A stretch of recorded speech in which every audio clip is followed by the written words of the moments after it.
저희는 오랫동안 신앙생활을 하면서 익숙하고 또 자주 듣고 자라온 성경 이야기들이 있습니다. 다윗이 골리앗을 쓰러뜨린 이야기가 있고, 또 모세가 홍해를 가른 이야기, 그리고 아브라함과 이삭을 바친 이야기, 그리고 오늘 저희가 읽은 사도행전 2장에 등장하는 초대교회의 이야기도 우리가 빼놓을 수 없이 자주 들으며 자라온 성경 이야기입니다. 특별히 오늘 사도행전에 등장하는 초대교회는 이미 우리가 알고 계신 것처럼 교회들의 모범이 되었던 최고의 교회가 바로 오늘 저희가 읽은 사도행전 2장 예루살렘 교회입니다. 그리고 우리 미랄교회로서는 7월에 있을 중직자 선거와 또 전교인 수련회를 준비하고 결단하는 과정에서 함께 고민할 중요한 본문으로 생각할 수 있습니다. 오늘 저희가 살펴볼 이 초대교회는 핍박과 여러 가지 고난 속에서도 결코 흔들림 없이 믿음 위에 굳게 세워졌음을 성경은 말하고 있습니다. 그렇다면 어떻게 이 초대교회가 생동력이 있었고 활기가 넘치는 역동적인 교회 역할을 감당할 수 있었는지 원인을 먼저 생각해 보겠습니다. 그것은 바로 초대교회는 하나님의 성령으로 탄생된 교회이기 때문입니다. 이 모든 생물은 태어나는 순간 자신이 살아있다는 것을 증명합니다. 울기도 하고 움직이기도 하고 먹을 것을 찾아다니기도 합니다. 생명에는 활기가 있고 온전히 살아가고자 하는 뜨거운 열정이 있다는 것입니다. 그런데 이 초대교회는 성령으로 탄생된 교회입니다. 성령으로 탄생된 이 초대교회 성도들은 그리스도 예수 안에서 세상의 법과 질서가 아닌 이제는 새로운 생명을 소유한 주의 군대와 같은 그런 백성들이었습니다. 하나님의 생명을 온전히 소유했던 백성으로밖에는 설명할 수 없는 사람들이 바로 초대교회 사람들이었습니다. 그리고 그들은 멈춰있지 않았습니다. 성경에 등장하는 그 어떤 공동체보다 적극적이었고, 또 성경에 등장하는 그 어떤 공동체보다 진취적인 역할을 감당했습니다. 행동력 있는 열정에 사로잡힌 사람들이 바로 초대교회의 모습이었습니다. 한 가지 여러분께 질문을 드리고 싶습니다. 저희 미랄교회가 오늘 함께 나눌 초대교회와 같이 성령의 충만한 임재를 경험하고 균형 잡힌 교회가 되고 우리는 초대교회 성도들과 같이 행동력이 있고 진취적인 믿음의 삶을 살기로 간절히 원하십니까? 정말로 이 저녁 결단하시겠습니까? 결단했습니다.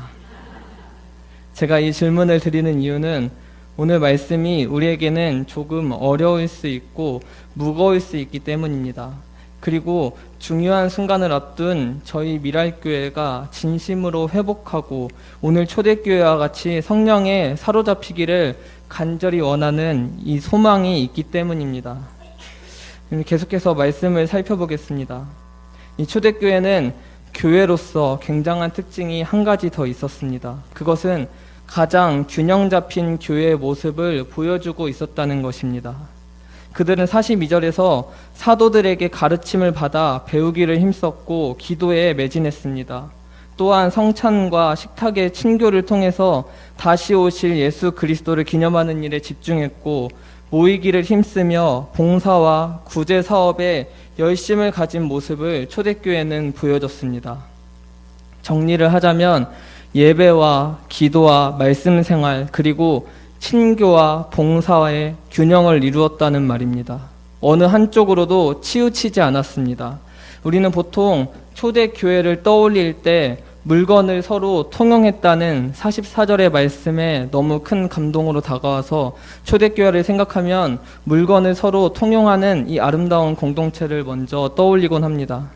하지만 초대교회는 모든 부분에서 균형 잡힌 교회의 모습을 보여줬고 무엇보다도 일시적으로 할 일과 지속적으로 끊임없이 힘써 지켜갔던 모습들이 있었다는 것입니다. 그리고 지속적으로 끊임없이 지켜나갔던 이 모습은 우리에게도 큰 교훈이 되고 우리 미랄교회가 마땅히 지향하고 본받을 교훈으로 생각할 수 있다는 부분입니다. 오늘 본문 42절은 초대교회가 지속적으로 지켜갔던 모습을 설명하고 있습니다. 42절을 보시게 되면 저희가로 시작하여 전혀 힘쓰느니라 라고 마치는 것을 볼 수 있습니다. 여기서 등장하는 저희가 무엇을 전혀 힘쓰다 라는 단어를 성경의 원어로 보게 되면 힘있게 집착했다라고 해석할 수 있습니다. 그들은 배우고 알아가는 것에 집착했다는 것입니다. 따라서 본문을 다시 직역한다면 그들은 계속해서 배우고 알아가는 일을 힘있게 집착했다라고 생각할 수 있습니다.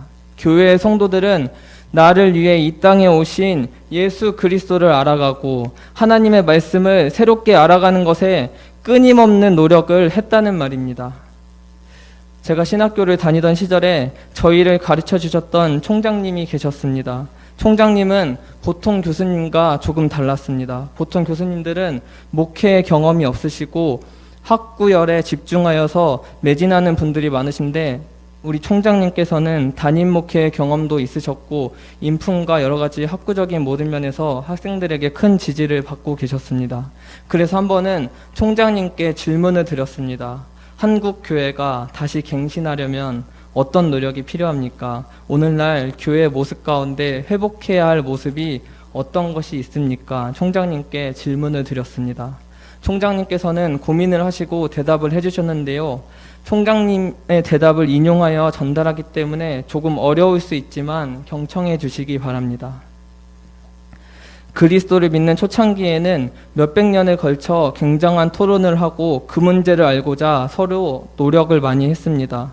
어떤 문제를 가지고 토론을 하고 질문을 했냐면 우리는 생소할 수 있지만 신론이라는 문제를 가지고 수많은 토론을 진행했습니다. 삼위일체가 무엇이냐? 예수 그리스도의 성육신은 무엇이냐? 성령 하나님은 성부에게서 나온 것인가? 예수님에게로부터 나온 것인가? 그렇다면 성령은 무엇인가? 이런 주제를 가지고 토론하고 공부를 했다는 것입니다. 굉장히 수준 높은 질문입니다. 그리고 세월이 흘러서 이 무거웠던 질문의 강도는 한층 내려가게 됩니다. 이제는 하나님에 관한 질문이 아닌 교회에 관한 질문을 하게 되었습니다. 교회는 무엇인가? 교회의 역할은 무엇인가? 하나님께서 교회를 세우신 목적은 무엇인가? 그래서 중세 시대에는 교회가 많이 세워지게 됩니다. 여기까지도 질문의 수준이 결코 낮지 않습니다. 그리고 시간이 지나서 저희가 잘 알고 있는 종교개혁이 등장하게 됩니다. 종교개혁은 놀라운 일이지만 질문의 수준을 현저하게 내려놓습니다. 하나님에 관한 질문이 이제는 교회가 되었고 종교개혁부터는 인간에 관한 질문을 시작했습니다. 인간은 무엇인가? 나는 왜 살아야 하는가? 인간의 구원은 무엇인가? 면죄부는 무엇인가? 종교개혁 시기에는 본격적으로 많은 이단이 등장하고 인간에 대한 초점으로 더 이상 하나님에 관한 물음과 교회에 관한 질문은 점점 사라지게 되었습니다.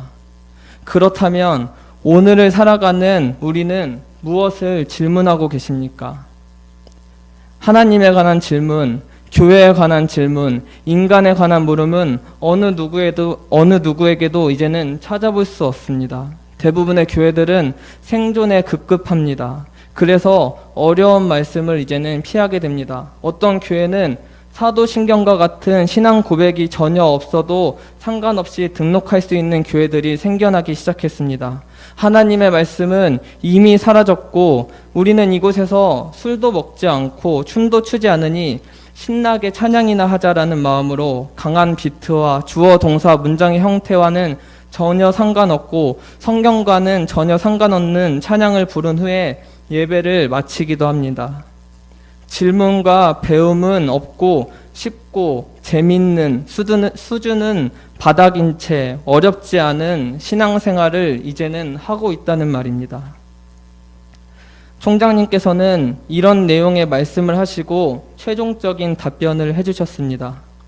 한국 교회가 갱신이 되고 회복할 모습은 이렇게 바닥까지 내려온 질문 가운데 다시 우리의 질문을 회복하고 질문의 수준을 점점 올리고 잃어버린 신앙의 고백이 회복되며 내가 지닌 현재 영적 수준에 대해서 깊이 고민하고 교회의 영적 수준을 끌어올리는 것밖에 없다라고 말씀하신 기억이 납니다. 우리는 질문합니다. 동탄 지역의 시세를 우리는 궁금해합니다. 내일 먹을 음식에 대해서 질문하고 그리고 동탄 지역을 넘어서 제2동탄의 전망을 우리는 꿰뚫어 보기도 합니다. 살아가기도 바쁘고 현실을 바르게 판단하지 못하면 뒤처지기 때문입니다. 그런데 우리의 영적 수준은 이미 돌아올 수 없이 뒤처져 있지 않은지 점검이 필요한 시점입니다. 누군가 시키지 않고 내가 스스로 시간을 내어서 말씀을 읽어내고 질문도 하고 내가 읽은 말씀이 궁금해서 언제 마지막으로 목사님께 찾아가 질문을 했고 또 신앙서적을 사서 읽어가며 눈물을 흘렸던 시절이 우리 삶에는 이제 너무 멀리 떨어져 있지는 않으십니까? 이 초대교회와 같이 성령의 충만한 임재를 경험하고 균형 잡힌 교회가 되며 초대교회 성도들과 같이 행동력 있고 진취적인 믿음을 삶으로 결단하시기로 작정하신 우리 미랄교회 성도님들, 초대교회가 놓치지 않고 강하게 집착하며 지속적으로 추구했던 진리는 바로 질문하고 배워나갔다는 것입니다. 먼저는 내가, 그리고 우리 공동체가, 그리고 우리 교회가 내 질문과 알아감으로 도약하고 교회 회복이 시작된다는 사실을 기억하시기를 바랍니다. 우리 미랄교회가 예배를 회복하고 말씀을 배우기에 힘쓰고 질문하고 묵상하는 것을 회복하고 결단하는 이 저녁이 되시기를 간절히 바라겠습니다. 이 회복과 결단이 초대교회와 같이 지속적이고 끊임없이 계속되기를 간절히 원합니다. 질문하는 신앙생활, 고민하는 신앙생활, 나를 위해 돌아가신 예수 그리스도, 성도로서, 직분자로서 온전히 살아가는 내 모습을 결단하는 이 저녁 되시기를 간절히 바라겠습니다. 본문에서 등장하는 초대교회의 지속적인 그리고 끊임없이 지향했던 모습을 한 가지 더 생각해 보겠습니다. 저희가 읽었던 본문 42절은 저희가 무엇을 힘쓰느니라 하고 말하며 교회가 지향했던 모습을 말해주고 있습니다. 그리고 46절은 또 다른 지속적인 초대교회의 모습을 저희에게 보여주고 있습니다. 그것은 날마다 무엇을 힘썼다입니다. 그들은 무엇을 힘써 집착했고 날마다 무엇에 힘을 내었는지 한 가지 더 생각해 보겠습니다. 오늘 본문 42절과 46절은 조금 더 집중하여서 살펴보면 비슷한 형식으로 성경은 우리에게 말하고 있음을 알 수 있습니다. 42절은 교제하고 떡을 떼었다라고 성경은 말하고 있으며 46절은 모이기를 힘쓰고 떡을 떼었다입니다. 그들이 지속적으로 지켜나갔던 두 번째 모습은 모이기를 힘쓰고 떡을 떼었다입니다. 오늘날 어떤 분들은 이렇게 말하기도 합니다. 나는 크리스찬이지만 교회를 다니지 않습니다. 혼자서 하나님을 잘 믿고 있습니다. 교회를 다니는 것은 내 스타일이 아니기 때문에 강요하지 마십시오 라고 주장하는 기형적인 신앙을 가진 분들이 계십니다. 교회가 없는 오지나 혼자서 신앙생활을 지켜낼 수밖에 없는 곳이 아닌 이상은 교회에 출석하지 않고 혼자서 예배를 드리고 하나님을 섬긴다는 것은 결코 성경적인 신앙생활이 아님을 우리는 알고 있습니다. 이런 기형적인 신앙생활을 고집하는 사람은 공동체 안에서 누릴 수 있는 은혜를 찾아볼 수가 없고 초대교회와 같은 능력이 나타낼 수 없음을 우리는 알고 있습니다. 그렇다면 우리 미랄교회가 끊임없이 애쓰고 지향해야 할 한 가지 목표는 무엇입니까? 바로 모이기를 힘쓰는 공동체를 만들어 나가는 것입니다. 우리가 지향하는 초대교회의 발행 모습을 살펴보자면 사도행전 2장의 오순절 다락방의 역사를 생각할 수 있습니다. 그런데 5절을 살펴보시게 되면 그때 모인 무리들의 특징을 성경은 말하고 있습니다. 그들은 세계 각 나라에서 흩어져 있었던 사람들이었다라고 성경은 말하고 있습니다. 이 말씀을 사도행전은 친절하게 풀어서 우리에게 말씀하고 있습니다. 바로 9절과 11절입니다. 여러분, 2장 9절에서 11절에 있는 나라를 한번 세어보시겠습니까?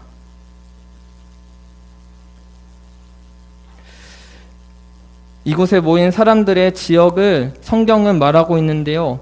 간단하게 세어봐도 10개의 지역이 넘어서는 숫자입니다. 서로 다른 4개 이상의 언어를 사용하는 무리임을 성경은 말하고 있었다는 것입니다. 문화가 다르고 언어도 다릅니다. 좋아하는 음식도 다르고 살아온 배경도 전혀 다른 그들이 날마다 힘써서 지향했던 한 가지는 무엇입니까?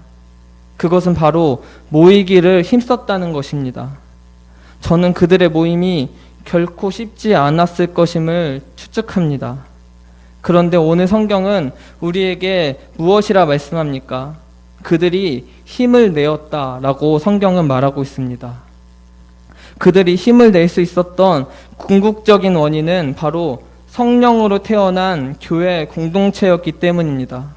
그리고 그들에게 결코 포기할 수 없는 하나의 가치가 있었는데 그것은 그들이 힘을 내어 모일 수 있었던 궁극적인 원인이었습니다. 이 가치는 그들의 모임에서 언제나 우선순위가 되었고 42절과 46절에서 동시에 등장하며 그들의 모임에 기도의 모임이 될 수밖에 없었던 중요한 가치였습니다. 46절 후반부에서 말하는 것처럼 기쁘고 순수할 수 있었던 그 핵심 가치는 무엇입니까? 바로 떡을 떼고입니다. 여기서 떡을 떼고는 문자 그대로의 떡을 먹는 간단한 용례가 아님을 고린도전서 3장 23절과 25절을 통해 알 수 있습니다. 예수님께서 잡히시던 밤에 떡을 가지사 축사하시고 떼어 이르시되 이것은 너희를 위한 내 몸이니 이것을 행하여 나를 기념하라 하시고 식후에 또한 그와 잔을 가지시고 이르시되 이 잔은 내 피로 세운 새 언약이니 이것을 행하며 마실 때마다 나를 기념하라 하셨으니입니다. 초대교회 성도들이 모이기를 힘쓰는 궁극적인 목표는 나를 위해 돌아가신 예수 그리스도를 기념하는 것을 중심으로 모였다는 것입니다. 그들의 모임의 핵심 가치는 오직 예수 십자가라는 것입니다.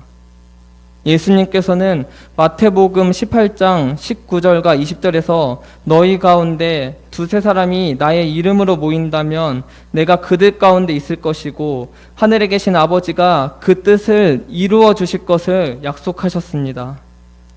그렇다면 우리의 모임 가운데 기쁨을 회복하고 초대교회와 같이 기도의 불꽃이 타오를 수 있는 핵심 가치가 무엇입니까? 우리의 모임에 의미를 가져다 주고 우리의 모임이 초대교회 모임과 같이 기도의 불꽃이 타오를 수 있는 한 가지가 무엇입니까? 우리의 모임의 목표가 예수 그리스도를 기념하는 것을 회복하는 것입니다. 여러분, 우리 모임에 한 가지 질문을 던져야 합니다. 우리 모임이 초대 그리스도인들과 같이 떡을 떼기 위한 모임을 가지고 있는 것인지 고민이 필요한 시점이라는 것입니다. 이번 주 있을 구역 발표회를 목숨 걸고 준비하고 계시는 많은 구역들이 있는 것을 잘 알고 있습니다. 어찌 보면 내일과 주일이 우리 1학기의 마지막 모임일 수 있다고 생각합니다. 준비하시느라 부단히 애쓰시고 분주하실 텐데 연습은 조금 미흡해도 전혀 상관없습니다. 프로페셔널한 느낌이 전혀 들지 않아도 상관없습니다.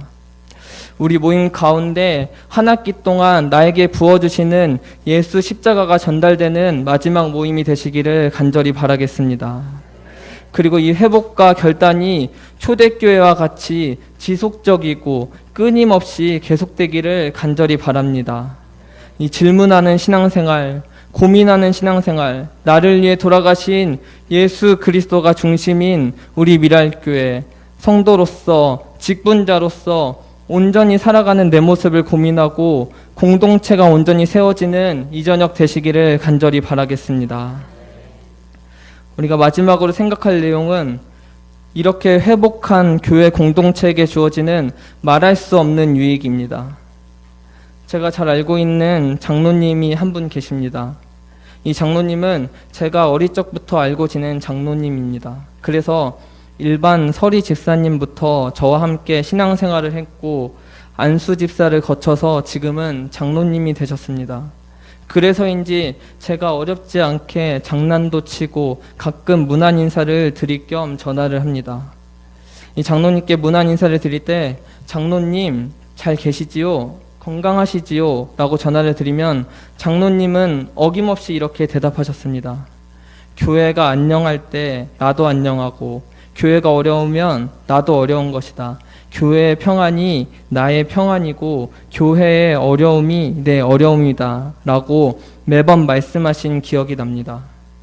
제가 알고 지내는 장로님과 같이 우리도 무엇보다 교회를 사랑하고 교회와 함께 성장하기를 기뻐하고 예수 그리스도 안에서 함께 공동체를 이뤄나가는 것을 가장 큰 기쁨과 행복으로 생각하시는 우리 미랄교회 성도님들, 오늘 저희가 생각한 내용을 회복하고 결단했을 때 얻게 되는 유익이 무엇입니까? 그것은 무엇보다 교회의 신령한 권위를 회복할 수 있다는 것입니다. 오늘 본문 47절에서 초대교회는 온 백성에게 칭송을 받았다고 성경은 말하고 있습니다. 이 땅에 교회가 회복되는 것, 그리고 우리 미랄교회가 초대교회 모습과 같이 성장하는 비결은 진리를 바로 알아가며 질문하고 배워나가는 길입니다. 먼저는 내가, 그리고 우리의 공동체가, 그리고 우리 교회가 내 질문과 알아감으로 도약하고 교회의 회복이 시작된다는 사실을 기억하시기를 간절히 바랍니다. 우리 미랄교회가 예배를 회복하고 말씀을 배우기에 힘쓰고 질문하고 묵상하는 것을 회복하고 결단하는 이 저녁 되시기를 간절히 바라겠습니다. 그리고 한 가지, 온 백성에게 칭송을 받는 교회로서의 회복은 예수 그리스도를 기념하는 것입니다. 예수 그리스도를 회복하는 것입니다. 우리가 마땅히 힘써야 할 것은 영적인 권위가 세워지고 하나님께서 부어주신 은혜를 경험하고 능력이 있고 성령의 충만한 은혜로 세상 사람들에게 인정을 받고 칭찬을 받을 수 있는 유일한 가치는 떡을 떼는 것, 오직 예수 그리스도를 중심에 두는 은혜가 회복될 때 우리는 세상 사람들에게 인정을 받고 칭찬을 받을 수 있습니다. 초대교회는 이 두 가지 가치를 결코 일시적으로 한 번에 끝내지 않았다는 것입니다. 그들은 부단히 힘을 내었고 지속적으로 행했음을 기억하시기 바랍니다. 이 믿지 않은 세상 사람들이 기독교를 칭찬하는 장면을 살면서 처음이자 마지막으로 본 적이 있습니다. 제가 대학을 다닐 때 지하철에서 학교까지 거리가 멀어서 스쿨버스를 타고 다녀야 했습니다. 그래서 언제부터인지 이른 아침 1교시 학교를 등교하는 학생들을 위해서 새벽부터 국수를 끓여서 컵에 담아 버스를 기다리는 학생들에게 기독교 학부에서 국수를 조금씩 제공하기 시작했습니다. 그들의 노동이 결코 쉽지 않았으리라 생각됩니다. 처음에는 어떠한 반응도 없었습니다. 그런데 비가 오나 눈이 오나 국수를 준비하지 못할 때는 빵과 우유를 나눠주기까지 했습니다. 그래서 포기하지 않고 끊임없이 국수를 주는 기독교인들을 보며 버스를 기다리는 학생들이 인정하기 시작했습니다. 믿지 않은 세상 사람들이 기독교를 칭찬하는 장면을 처음 보게 되었습니다. 끊임없이 지켜나가는 것입니다. 국수만 해도 이렇게 칭찬을 받았는데 배우기를 힘쓰고 모이는 것에 힘써 예수 그리스도를 기념하고 우리의 영적인 수준을 그리고 영적인 수준과 깊이가 늘어날 때 세상 사람들이 어떻게 교회를 얕잡아 보고 흉을 보겠습니까? 초대 예루살렘 교회는 최초의 교회이면서 교회의 좋은 모델이 되는 교회입니다. 좋은 교회는 좋은 교회를 이루는 것은 하나님의 뜻입니다. 좋은 교회는 그냥 이루어지는 게 아닙니다. 우리 미랄교회가 초대교회가 지향했던 날마다 힘썼던 그 모습, 모이기에 힘쓰고 떡을 떼어 예수님을 기억했던 그 모습처럼 날마다 힘쓰기를 결단하는 이 저녁 되시기를 간절히 바라겠습니다. 함께 기도하겠습니다.